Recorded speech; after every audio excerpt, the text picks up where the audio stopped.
बिस्मिल्लाहिर्रहमानिर्रहीम अस्सलाम वालेकुम। एग्रीकल्चर इन्फॉर्मेशन के साथ मैं हूं मुतासिर।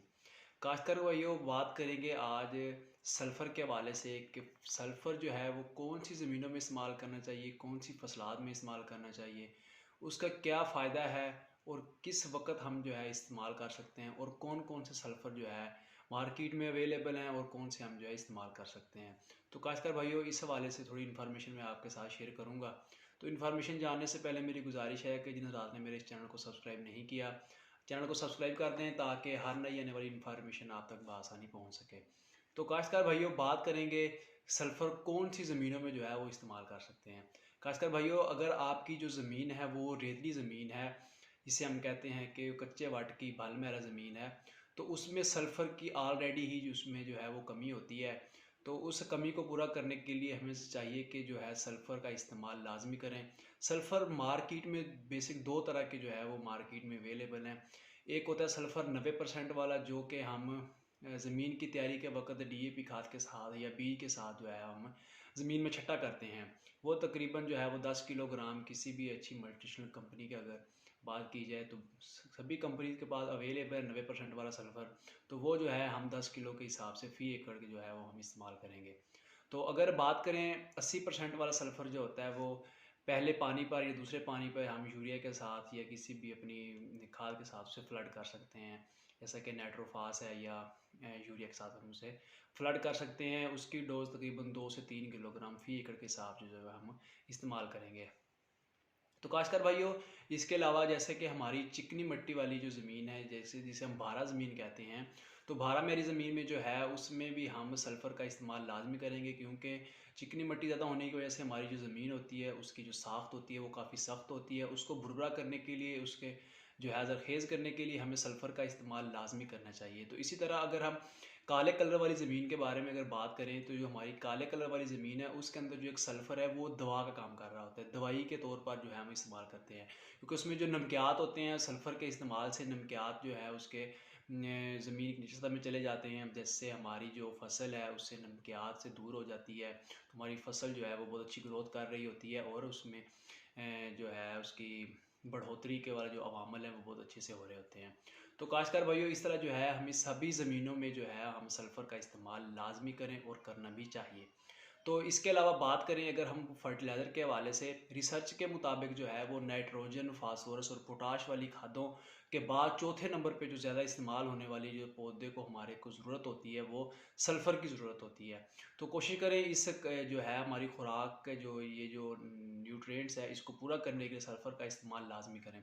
तो इसी तरह अगर जैसा कि हम यूरिया खाद इस्तेमाल कर रहे हैं, तो यूरिया खाद के साथ अगर हम सल्फ़र को साथ में फ्लड कर रहे हैं, तो हमारी जो यूरिया की अफादियत है जो उसका वो बढ़ जाएगी, उसका जो उसका ज़िया होता है वो कम हो जाएगा। अगर जैसा कि हम बगैर सल्फ़र के यूरिया अगर फ्लड कर रहे हैं, छट्टा कर रहे हैं, तो वो यूरिया हमारी जो फसल को है वो तकरीबन 50% मिल रही होती है, बाकी 50% जो है वो ज़ाया हो जाती है, ज़मीन के अंदर फिक्स हो जाती है, ज़मीन की निचली सतह में चली जाती है या ऊपर जो है वो गैस बन के खारिज हो जाती है। तो इस तरह अगर हम इसके साथ सल्फ़र का जो है हम इस्तेमाल कर रहे हैं, तो उसमें हमारी जो यूरिया है वो तकरीबन 80% जो है वो हमारी काबिल इस्तेमाल में आ जाती है। क्योंकि यूरिया जो है वो जैसे ही हम सल्फ़र के साथ उसे मिला कर फ्लड करेंगे, तो वो एक तेज़ाबी अवामल का बन जाता है उससे।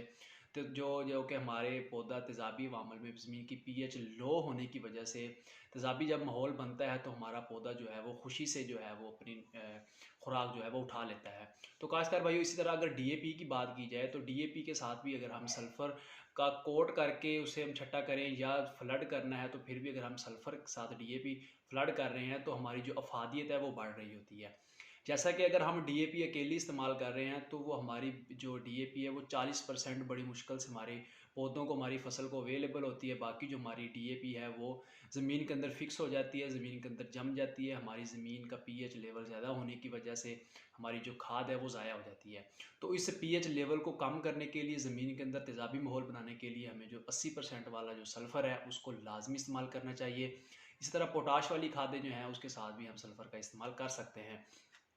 तो काश्तकार भाइयों, इसलिए ज़रूरी है कि हम अपनी खादों की अफादियत को बढ़ाने के लिए, खादों को ज़िया को कम करने के लिए सल्फ़र का इस्तेमाल लाज़मी करें।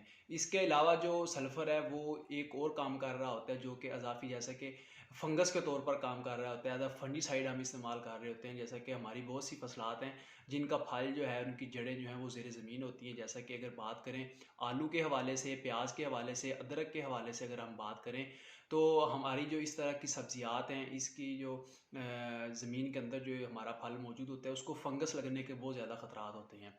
तो इस फंगस से बचाव के लिए भी हमें ज़रूरी है कि फंगस का इस्तेमाल लाजमी, sorry, fungicide as a sulphur जो है वो हम इस्तेमाल करेंगे। एक तो पौधे की खुराक पौधे को मिल रही होती है, दूसरा जो है वो बीमारी कंट्रोल कर रहा होता है। तो इसी तरह जैसा कि आपकी फसल अगर पिलाहट का शिकार है, तो जैसे ही आप सल्फ़र का इस्तेमाल करेंगे, तो अब आपकी जो फसल है वो लश ग्रीन हो जाएगी। तो इसीलिए हमारी फार्मर्स राज से गुजारिश है कि सल्फ़र का इस्तेमाल किसी भी अच्छी कंपनी का, चाहे वो 90% वाला सल्फ़र ज़मीन की तैयारी के वक्त इस्तेमाल कर सकते हैं आप। अगर वो इस्तेमाल नहीं कर सकते, तो आप 80% वाला जो सल्फ़र है वो ज़मीन में जो है पहले पानी पर या दूसरे पानी पर यूरिया के साथ या किसी भी डीएपी के साथ मिलाकर आप ज़रूर फ्लड करें। इंशाल्लाह आपको बेहतर नताज मिल रहे होंगे। मुझे उम्मीद है कि मेरी इन्फॉर्मेशन जो है वो सब फार्मर्स रात को ज़रूर समझ आ गई होगी। अगर समझ आ गई हो तो इसे लाइक एंड शेयर ज़रूर कीजिएगा। एंड एक नई इन्फॉर्मेशन के साथ हाज़िर होंगे। तब तक के लिए अल्लाह हाफ़िज़।